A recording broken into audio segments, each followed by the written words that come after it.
Senhor presidente, senhores deputados, imprensa, internautas, queria cumprimentar nosso amigo Edvaldo Holanda. Uma satisfação aqui estar com Vossa Excelência. Meus amigos,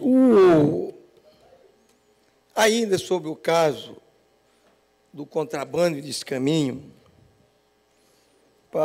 talvez a gente fale, sempre fica faltando alguma coisa. Eu falava que a competência é da Justiça Federal. O que eu dizia e continuo dizendo, o que me causa espécie, qual é o interesse que a Sua Excelência, o senhor juiz, doutor Ronaldo, tem neste processo. Eu vi uma reportagem dele dizendo que o deputado Coutrinho não conhece direito penal. Eu dizia a ele que eu passei a vida toda fazendo isto. Delegado de Polícia Federal, uma vida, fazendo inquérito e estudando a lei penal substantiva, a lei penal subjetiva e tudo isto. Agora eu faço um desafio aqui para me encontrarem qualquer jurisprudência que tenha no Brasil que diga que o crime de contrabando e descaminho seja da Justiça Estadual. Não existe. Porque vê que jurisprudência tem muita coisa, muitas correntes, mas essa aí não tem. Houve uma mudança no artigo 3, que o 334 vem de 1940. O nosso Código Penal ele tem 361 artigos. Veio de 1940, que naquela época era um decreto. E o Código de Processo Penal tem 811 artigos, que também é também que a lei penal adjetiva.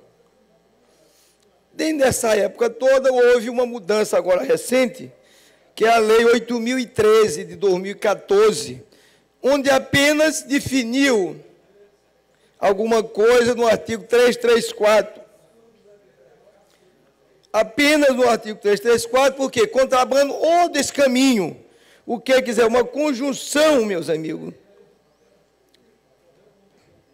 coordenativas, uma conjunção coordenativa, que é uma conjunção coordenativa. E apenas tiraram a conjunção coordenativa e colocaram uma conjunção integrante. Contrabando e descaminho, conjunção integrante. E o que definiu? Que a lei do artigo 334, deputado Roberto Costa, o artigo 334, a pena é de 1 a 4 anos. E o contrabando, a pena é de 2 a 5 anos. Então, mudou. A pena, só isso. O artigo, vocês têm uma ideia, o 334, na nova lei, continuou com 3 parágrafos e 4 incisos. O 334, letra A, ele veio com 3 parágrafos e 5 incisos. Então, o último inciso dos dois, do parágrafo, o parágrafo terceiro diz o quê? Nesse caso, é com relação à pena. Se o contrabando ou descaminho veio por via aérea, marítima ou fluvial, a pena aumenta em dobro. Só isto. Então, o juiz aqui vim me dizer que só o Coutrinho deve ter tido uma informação privilegiada. Eu não acredito que o magistrado esteve brincando ou menosprezando a minha inteligência. No dia do fato, eu assisti de manhã, 7 horas da manhã, na Rádio Mirante, dizendo que o crime, que a mercadoria tinha vindo do Suriname. Mas isso não tem nada a ver com a tipificação. Aqui, nesse caso, só há 3 locais, se veio pela via marítima, ou veio do Suriname, ou veio das Guianas, ou desses navios que ficam ancorados aí. Não existe o quarto. Não precisa ser inteligente. Agora o juiz vinha dizer que o laudo da Polícia Civil, do IML, que eu acho que ele se enganou, porque quem faz o laudo é o ICRIM, o IML é exame de corpo de delito, é laudo de necrópsia, etc. Era inconclusivo. Eu não acredito, porque esses peritos segundo para completar. Quem foi formado na época que o deputado era o secretário. E foram bem formados, são pessoas de altíssimo, são preparados. Então, para ver um laudo merciológico, que chama laudo merciológico, não precisa muita coisa, ver a origem. Está no rótulo do uísque. Está ali, está dizendo onde foi fabricado. E o cigarro está ali também. Então, não precisa, veja, não tem um selo de pagamento de IPI, é contrabando ou descaminho. E a diferença do contrabando para o descaminho? O descaminho, o artigo 3 diz, iludindo todo o emparte, o pagamento de impostos, direito devido da entrada. E o contrabando, ele não pode ser pago o imposto, é proibido. É proibido importar ou exportar mercadoria proibida. Aí me pergunta, no caso de pele de animais, aí é contrabando? Não, é proibido. Mas aí vai para o meio ambiente. No caso de armas, que vendem lá para cá, armas proibidas, aí vai para o artigo 2 da Lei de Segurança Nacional. E assim sucessivamente. Então, o que é que se diz? A lei diz o seguinte, a lei especial se sobrepõe sobre as leis ordinárias. Então, a competência está previsto no artigo 10 da Lei 5.010/66, que é a Lei de Organização da Justiça Federal. Esta lei é desde 66. O artigo 66, 66, diz que o inquérito policial, no caso da Polícia Federal, faz o flagrante e tem 15 dias para ser comunicado ao juiz, ou concluído o inquérito com 15 dias, e a comunicação tem que ser de imediato ao procurador da República e ao juiz federal dentro das 24 horas, podendo ser ainda prorrogado por mais 15 dias. Quando chegar depois da primeira quinzena, aí o delegado é obrigado a levar o preso à presença do juiz. Isto é desde 1966. Já no Código de Processo Penal, no artigo 10, diz que o prazo de conclusão do inquérito desse, ou com prisão preventiva, ou com ordem de prisão flagrante, são 10 dias. Então, o inquérito já está com o juiz há muito tempo, com 10 dias. E não pode ser prorrogado. A não ser que a pessoa solte todo mundo, vem pedir o prazo, na forma do artigo 10, parágrafo 3º do Código de Processo Penal, para novas diligências. Então, é outro caso. O que nós temos que ter em mente, minha gente, o que me deixa preocupado é o interesse pessoal deste magistrado em segurar um processo que não é seu. Aí você me pergunta que eu não tenho nada a ver, mas eu sou advogado, eu sou deputado e me preocupo. Vocês se lembram o que fizeram com o deputado Coutrinho? A armação toda. E por que o interesse desse magistrado, que é da Corregedoria, da Justiça? O corregedor que ali está, eu conheço o trabalho dele, uma pessoa séria, estudioso, competente. Será que não vê? Não tem correção? Que na polícia, quando eu era secretário, tinha correção. Um caso desse não passaria 24 horas, já mandava embora. Já mandava o corregedor ir lá. Por que está segurando um processo que não é competência? Isto é que me causa espécie. Isto é que a gente fica preocupado.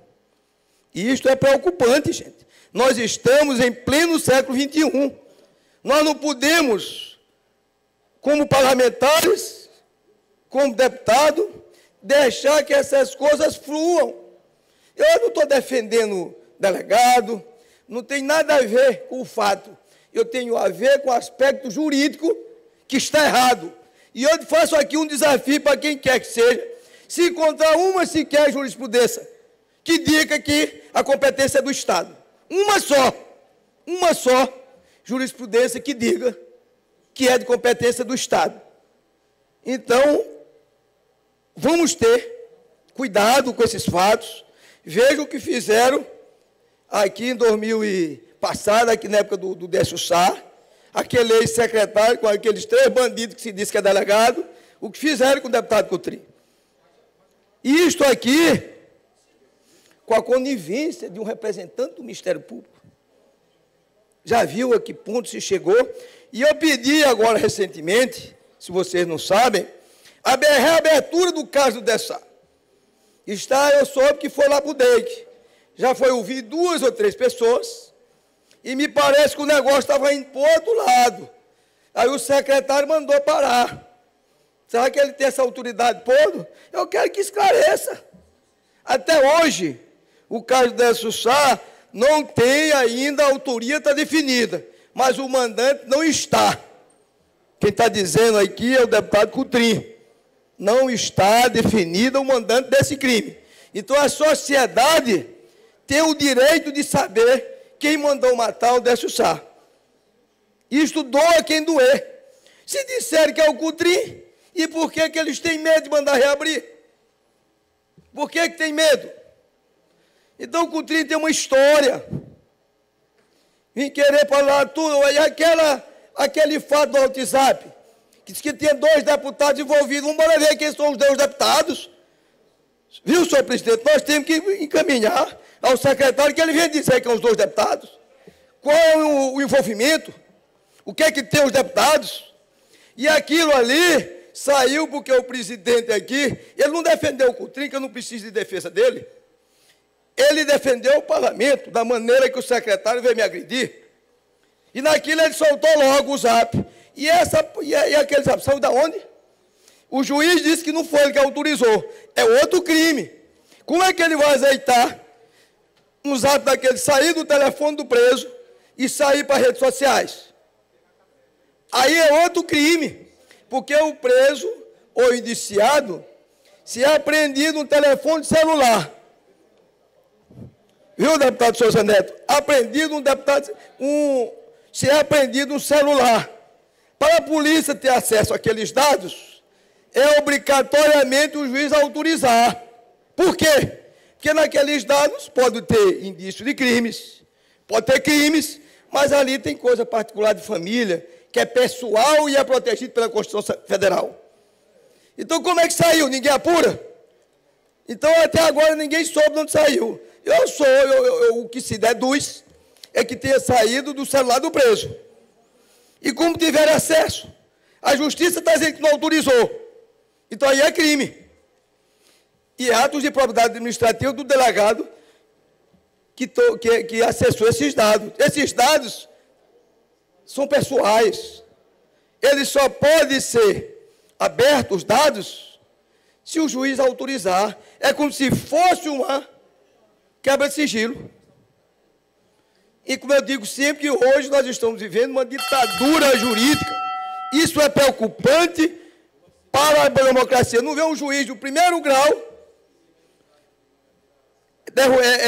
no caso do presidente da República, que nomeou o ministro, ele suspendeu. A que ponto chegou? Só quem poderia fazer é o Supremo Tribunal Federal. Isto é preocupante. Em pleno século XXI, a gente está vivendo uma situação dessa jurídica. Este fato que eu venho batendo aqui é preocupante. Qual é o interesse do juiz em segurar um processo, um inquérito, homologar o flagrante que não é dele? Por quê? Qual é o interesse pessoal que ele tem? Que é da Corregedoria do Tribunal de Justiça, que está de braços cruzados? Será que a gente fala aqui não tem eco? Isso aqui é obrigação nossa, não é favor que se faz. É com lealdade? Eu digo, é obrigação da pessoa, não é favor de ninguém. Você trabalha, você tem que ser leal onde está. Se você é deputado, você tem que ser leal à sua casa. Você não pode estar abraçando outras causas. Então, a Corregedoria aqui do Tribunal de Justiça tem que tomar providência, que isso é um absurdo. A gente fala, não tem eco. Então, me diga onde é que está errado. Me diga se tem alguma jurisprudência no Brasil que diga que a competência é do Estado. Eu desafio aqui uma pessoa para me dizer isso. Muito obrigado, senhor presidente.